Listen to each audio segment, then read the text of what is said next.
The following is brought to you by Sports Radio New York. 11 years in the major leagues. Your best time in the major leagues and your worst time?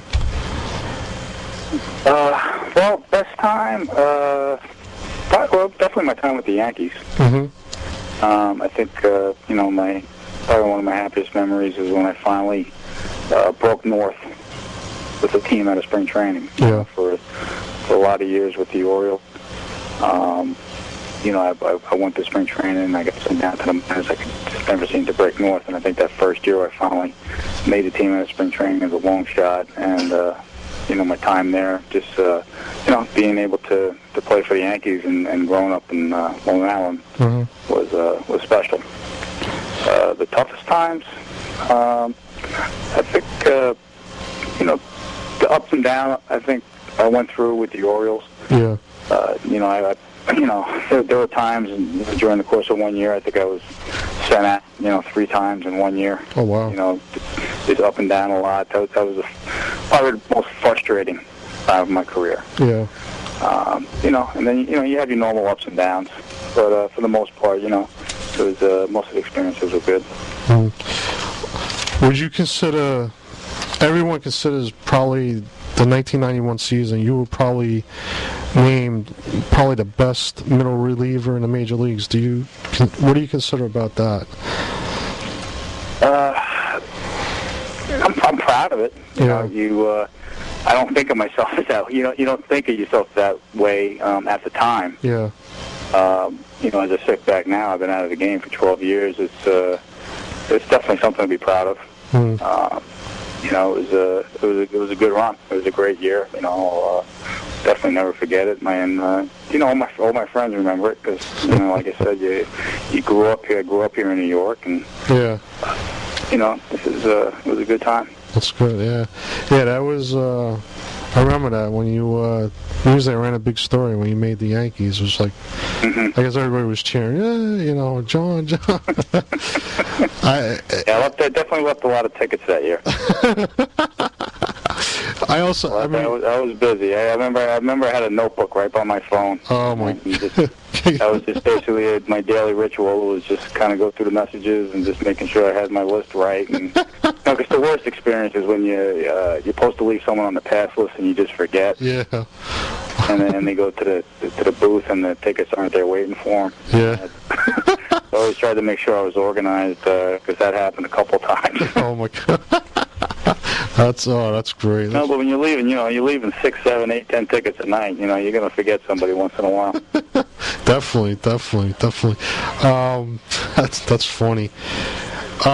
Let me ask you, Yankees now, are you involved in the Yankee organization at all? I mean, No, not at all. I just watch them on TV like everybody else. Yeah. Now, that Hall of Fame museum, I hope your autographed baseball is in that Hall of Fame museum that they have. Yeah, a couple of my friends who have gone to the stadium, they actually set them next to Babe Ruth. I said, that's an easy way to find me then, if I ever make my way in there. But it's good. I mean, I also see the Orioles on July 30th. You threw out the opening pitch against the Royals.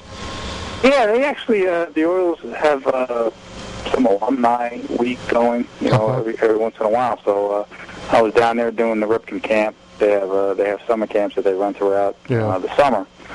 So I was down there with a few former Orioles, and we were working the Ripken camp, and then they asked me to come in and throw out the first pitch, and they had my daughter sang the national anthem, so it really turned out to be a nice day. That's nice, yeah. Wow, that turned out to be good, huh? Wow. Yeah, it was nice. I mean, we watched the game. They really took care of us. They put us up in the sky. It was actually my daughter's first game, so first time she's been in the Major League ballpark. Yeah. She's 12 years old, and she got to sing the anthem. I threw out the first pitch, and they let us sit in the skybox. And wow. I told her, I said, "No, Holly, it only goes downhill from here." So you did from 85 to 88, you were with Baltimore. 90 to 93, you were with the Yankees. Then 93, you were traded to the Royals. Right. And then from the Royals, you went to the Cardinals, 94, 95. Then, 95, you went to California. Then you went to Colorado. Right. Now, you ended, but you signed, after that, with the Montreal, then, the Mets, but... When I got released out of Colorado, I signed with Montreal, and I went up to Ottawa. And was in AAA, and I finished out the summer there.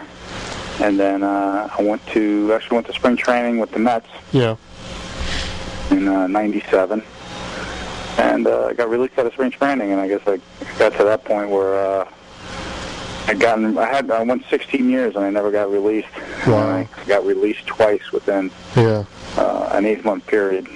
So like, well, maybe it's time to shut it down. And so, like shutting it down, I mean, you know, you used to go on a ballpark every day, you're training ritual and all that.